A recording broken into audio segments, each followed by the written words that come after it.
Human trafficking is where someone is pulled in, typically by someone they know and trust.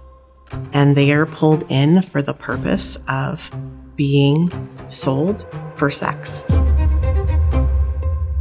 Human trafficking is a global crime, and it's on pace to surpass the drug trafficking industry. And why that is? You can sell a human multiple times a day. You can only sell a bag of drugs one time. Human trafficking, it's based on a business model.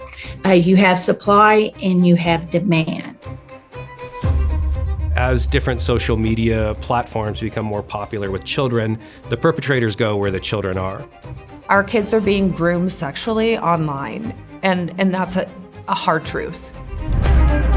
Not in my backyard does not apply here.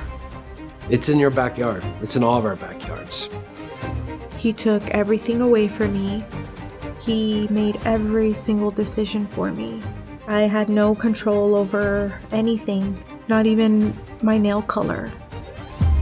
There are people out there literally targeting our kids, looking for our kids. They have their tactics and their techniques down to a science. This is a problem here domestically, it's a problem internationally.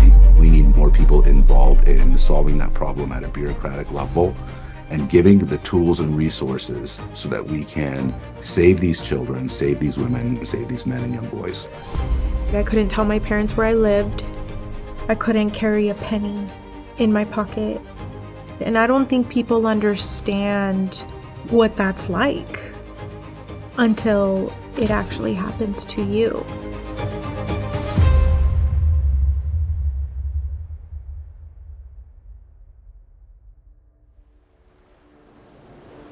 Human trafficking is one of the world's darkest and most heinous crimes. A multi-billion-dollar industry preying on society's most vulnerable.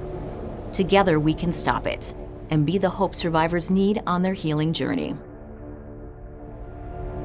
I'm proud to lead a team of professionals around the world that are committed to ending human trafficking and child sexual exploitation. We support law enforcement with tools, technology, training, digital forensics advice, canine detectives to help them identify and arrest predators and help us rescue survivors.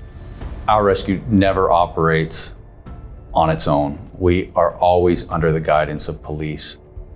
They know where we are, they know what we're doing, and what we do is things that police request of us to do because they don't have the manpower. Police departments in America today, no matter how large or how small they are, I promise you, their budget is not big enough. And so our rescue can really have an impact on these departments. Our rescue has a massive global reach. We are in countries all over the world where trafficking is a problem. We work with local law enforcement, local policymakers, governments, NGOs to do everything we can where they need us most to help solve this problem.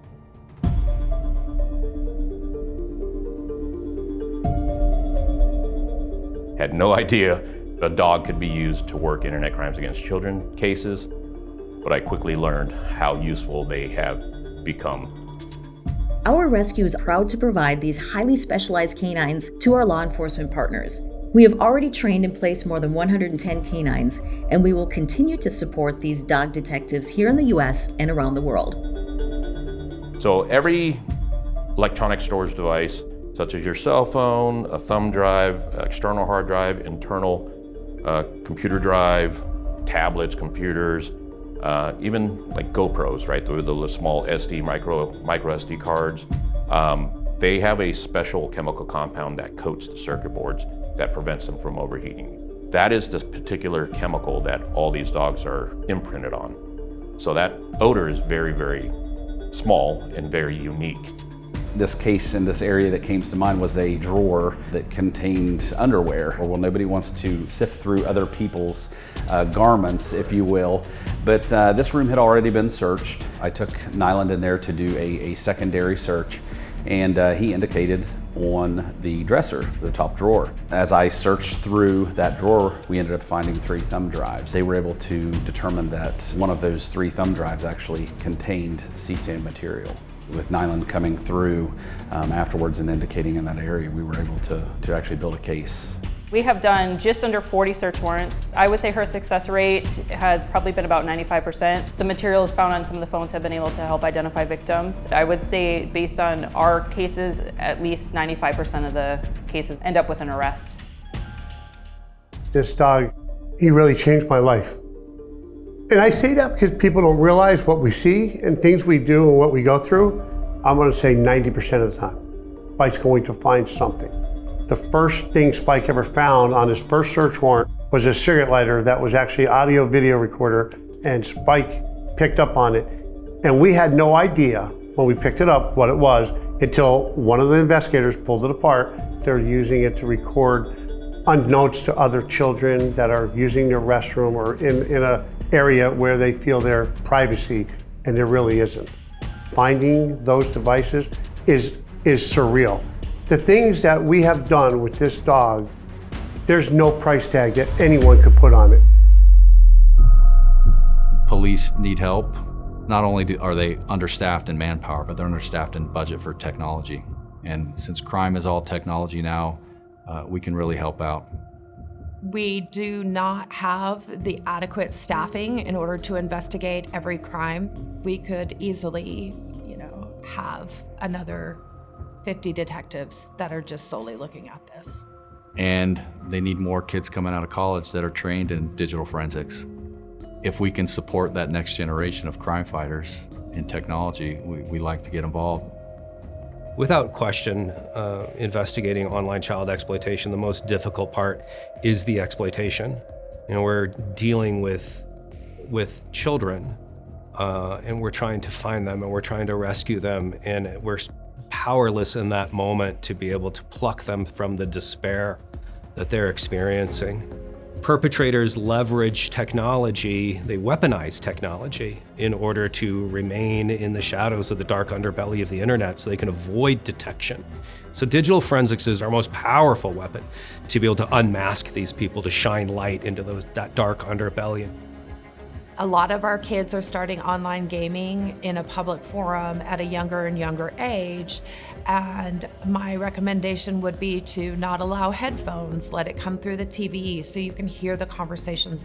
Reminding our kids that, we can have really good friends that are online, but it is still different than an in-person relationship, and we should still keep our personal information private and not share with them. There is a federal child protect law that says no child under the age of 13 should have a social media or online presence. And yet, if you were to walk into an elementary school and ask the students how many of them have social media accounts, in third grade, 75% are going to say they have 2 or more. We're handing them a digital device and not providing the support like we do when we teach them to walk to the park with their friends.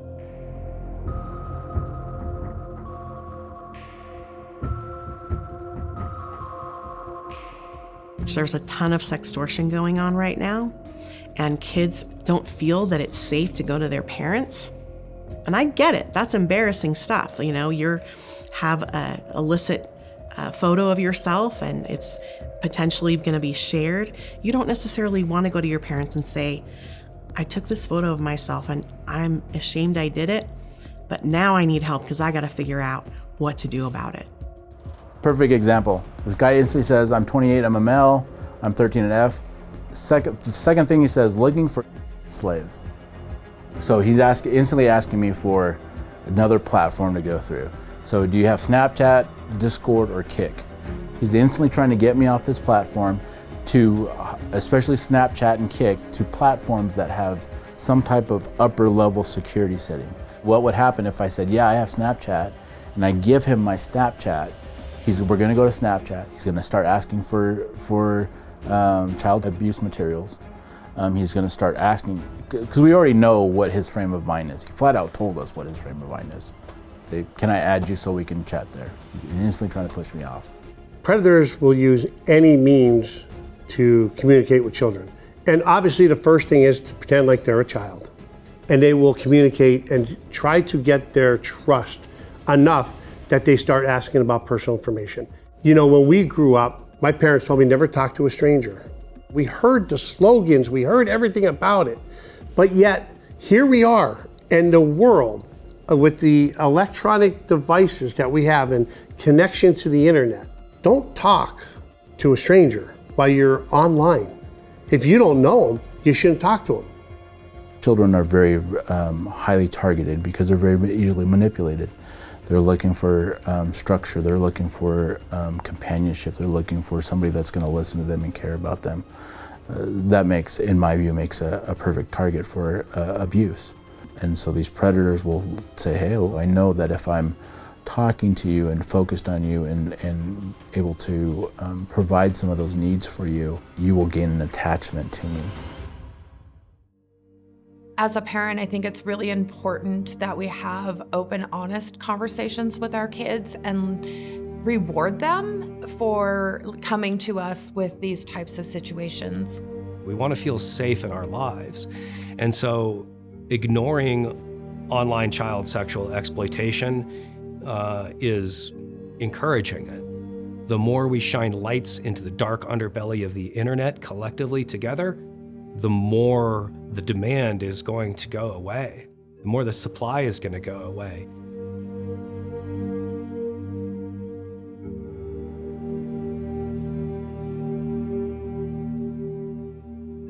In every case I have, all the victims have always been trafficked in Dallas, Fort Worth.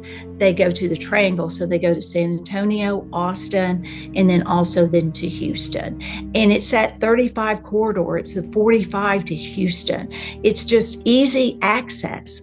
Oftentimes, these victims have endured so much trauma in their lives in being sex trafficked that they can't cooperate and be a part of that prosecution.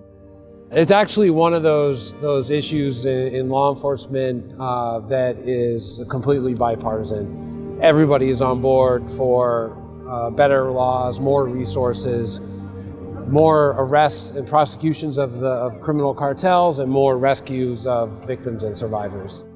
That's why Washington, D.C. is such a great place for people to convene on this issue. So every day, the Department of Homeland Security, the Department of Justice, the Department of State are working with Congress to enhance existing laws, develop new laws and legislative initiatives that help victims of trafficking. I'd like to see more protections for victims and survivors codified into law. There's a pathway for every victim, survivor to get to that point where they're thriving in life.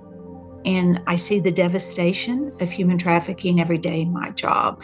I truly believe that the measure of our community, of our society actually, is how well we protect our most vulnerable. It's all about control. And in so many of my cases, the trafficker has these young victims strung out on methamphetamine, on fentanyl, because the longer they can stay up, the more money they can make for the trafficker.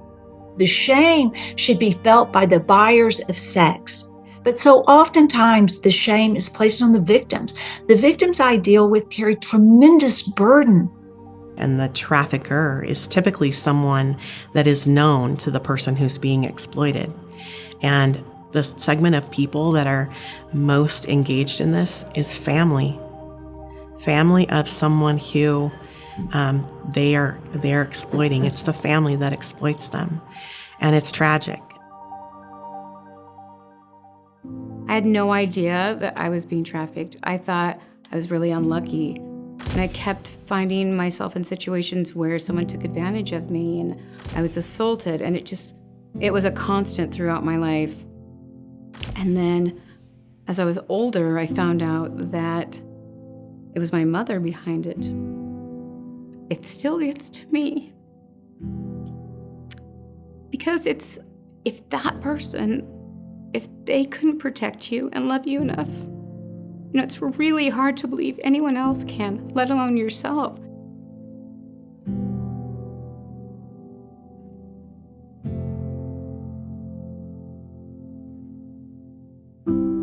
We are a survivor care informed organization, survivor-led, trauma-informed.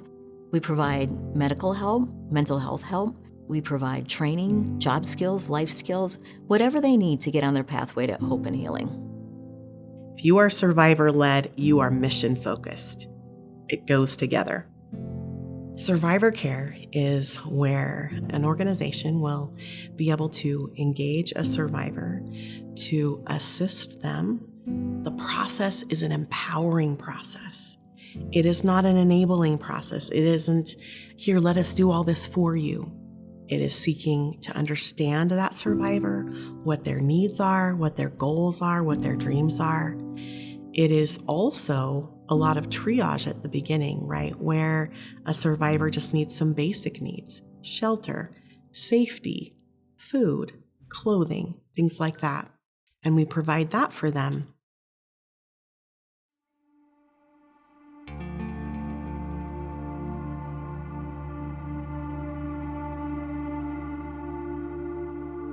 My name's Susie Scriven. I'm 28 years old and I'm a single mom and I work in law enforcement and I'm a survivor with lived experience.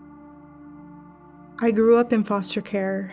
I grew up in the streets with my birth mom, moving from house to house in East LA, different foster families, and then was adopted at 13.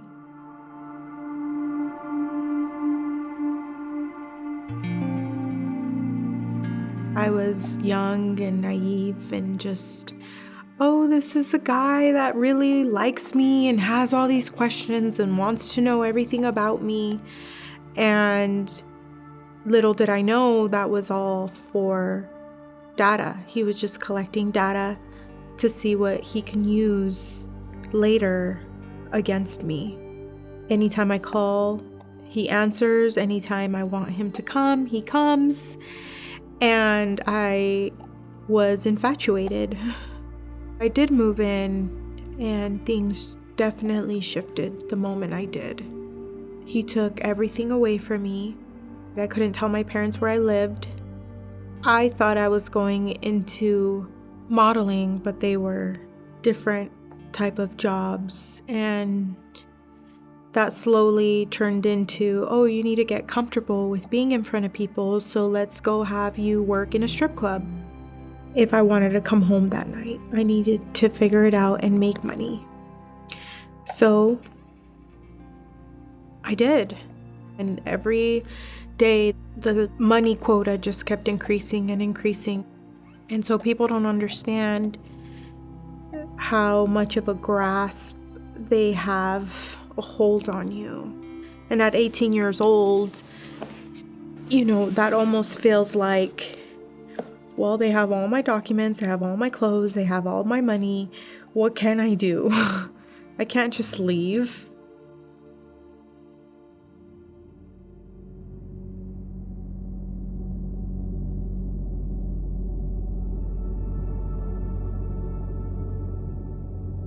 It was like divinely orchestrated because I even knew we were in the middle of the city. So I even knew where my car was parked, which never happens. And thankfully for me, she knew Seattle very well. And she's like, Susie, just leave right now. And I'm like, I can't leave. I have a flip phone. I don't even have GPS on it. And she's like, no, you need to leave. I'll stay on the phone with you. And so I did. I grabbed the little clothes that I had. I packed my little suitcases and off I went. And I was freaking out. But she stayed on the phone with me. I got into the car. I drove away. She was kind of guiding me on where to go. And I drove for an hour out of the city. My mom, she kind of knew something bad had really happened. She just didn't know what. I got home. So I went to the doctors and then found out I was pregnant. And that day I knew I had a bigger purpose and I was going to be a mom. And even though I was devastated,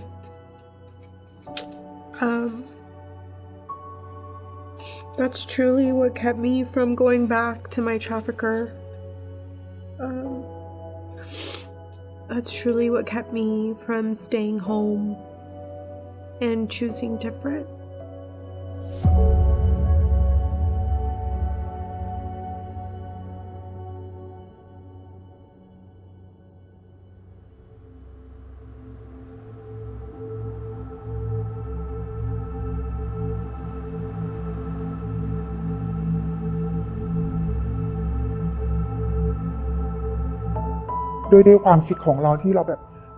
I wanted to make a lot of money to support my child, who was studying, as well as my mom.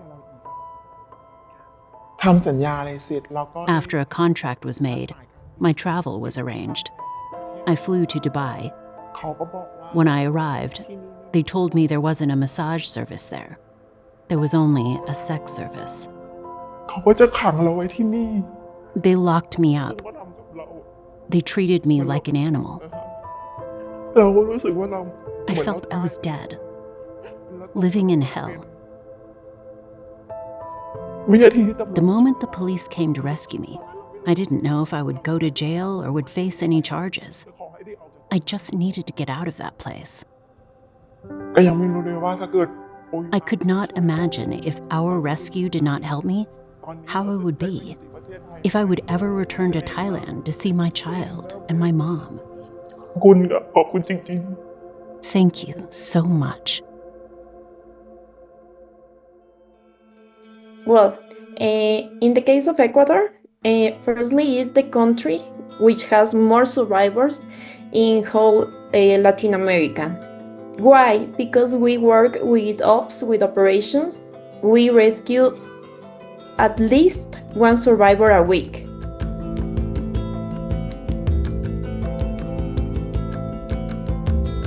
When we met Gabby, it was a really a hard case.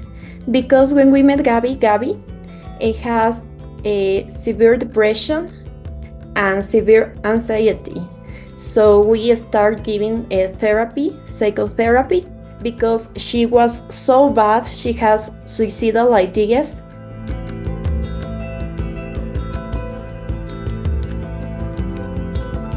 We went with all the things that she needs to go to the school, like bag, books, paints and these kind of things, and she was so happy to see her beautiful books. So we start see a little changes, like she started being more active, she started painting different, she started drawing about her dreams, about her family.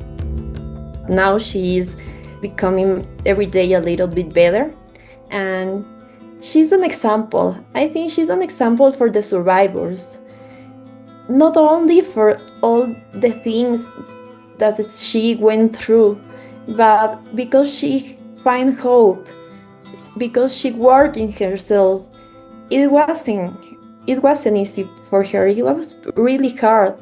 She was in very bad shape, but she continued every single day, and she find a way to see what she already has. Therapy was crucial in her healing journey, but also having a life plan, because she can see a future and she can see hope in her future. Lanzarote in the Canary Islands is a very popular destination for tourism. As part of that, oftentimes tourists come there seeking services of women and children that are being trafficked. And so victims, including these women from Colombia, were brought over under false pretenses and forced into a life of sex trafficking. As soon as they got off the plane, they traffic the girls, they bring them in, they take their passports, and they hold them in here and force them into prostitution. Yes, these people were bringing victims. They were bringing young women from Colombia. They offered them a false job opportunity, tricking them with let's say, rules of a better life in Spain. And then, once they arrived in our country, they'd reveal the truth.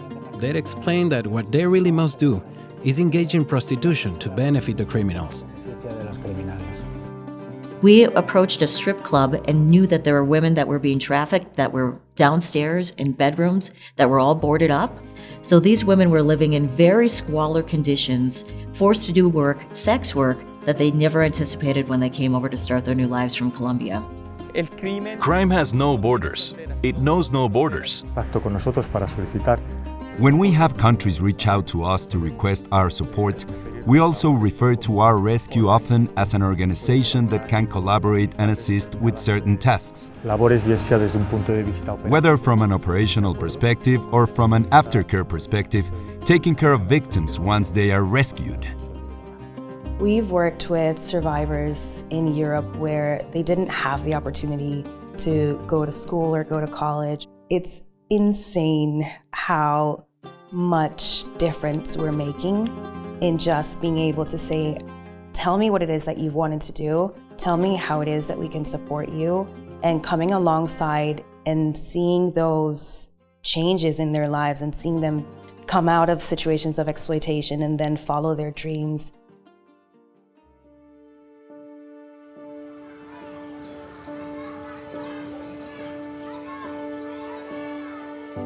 I mean, everyone that knows me knows that Zion is always with me. He is aware that I was in a really bad situation and I had to escape and come home and be safe and create a different life. She's amazing and she's strong. She's so strong and she's beautiful and funny and kind. And she's a good example of what is possible. I want to change people's perspectives and let them know that we're strong people in our society, stronger than most. There's no expiration date on healing. I think that journey is going to be forever, but we can sure make it more livable and a little more, we can do our part so that that journey, they don't feel alone, they feel seen and heard, and slowly the self-worth and how they see themselves, it changes. Let's educate everybody. Let's help prevent this. We can never be exclusionary in our work. We need to be inclusive at every step.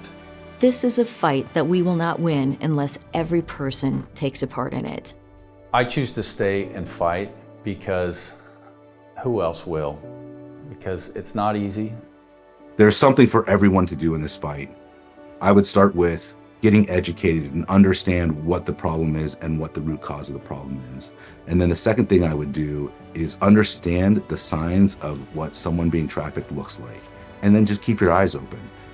Sex trafficking and child exploitation is real, here and around the world, and no one person can fight it alone. But by working together and standing with our protectors and partners, we can save lives. So we ask you to make a commitment. Join the fight and be a light for survivors. Take the pledge at ourrescue.org.